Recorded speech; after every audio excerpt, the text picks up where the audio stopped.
काँग्रेस पक्षाचे अध्यक्ष शरदचंद्र पवार साहेब यांचा आज 85वा वाढदिवस आहे आणि या वाढदिवसानिमित्त अनेक कार्यकर्ते जे आहेत त्यांना शुभेच्छा देण्यासाठी सिल्वर वॉकवरती येतो आहेत। आता सध्या माझ्यासोबत मावळचे माजी आमदार रमेश कदम आहेत। रमेशजी, काय सांगणार साहेबांना, कशा पद्धतीने शुभेच्छा द्याल आपण? नाही, सुरुवातीला माननीय शरदचंद्रजी पवार साहेबांना 85व्या वाढदिवसानिमित्त मोहोळच्या तमाम जनतेच्या वतीने हार्दिक हार्दिक शुभेच्छा। साहेबांबद्दल काय बोलणार माझ्यासारखा कार्यकर्ता। आज वयाच्या 85व्या वर्षी देखील साहेबांचा वाढदिवस हा आमच्यासारख्या कार्यकर्त्यांना ऊर्जा देणारा वाढदिवस आहे। आमच्यासारख्या कार्यकर्त्यांना पक्षात काम करण्यासाठी अधिकचं बळ देणारा वाढदिवस आहे।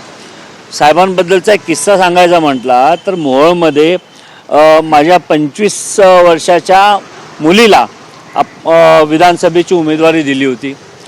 म्हणजे त्यानंतर ती उमेदवारी बदलली, एका वेगळ्या माणसाला ती उमेदवारी दिली। परंतु त्या घटनेला एक वर्षानंतर आजही ज्या वेळेला मी साहेबांकडे जातो त्या वेळेला माझ्या मुलीचं नाव घेऊन विचारतात की तुमची मुलगी सिद्धी कशी आहे। म्हणजे अशा पद्धतीने ट्रेमेंडस, म्हणजे अतिशय साहेबांची जी स्मरणशक्ती आहे त्या स्मरणशक्तीला सॅल्यूट। आणि ज्या पद्धतीने आजही साहेबांचे संबंध महाराष्ट्रावर दौरे सुरू आहे। आज राज्यामध्ये पवार साहेबांव्यतिरिक्त असा एक नेता नाही आहे की या वयामध्ये पवार साहेब ग्रामीण, कधी पुण्यात असतात, कधी सोलापूरला असतात, कधी दिल्लीत असतात, पुन्हा ते बारामतीला असतात।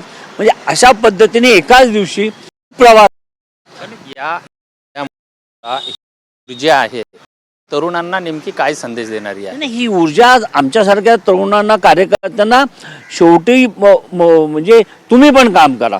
आम्हाला जेव्हा आम्ही कधी 2 दिवस 3 दिवस काम केल्यानंतर थकवा येतो, पण परत साहेबांना आठवले का रे साहेब तर एवढं फिरतात आणि बाय रोड जातात। विशेष म्हणजे मग त्यावेळेला आमच्यासारख्या कार्यकर्त्या की आपण अजूनही पक्षाचं अधिक काम केलं पाहिजे।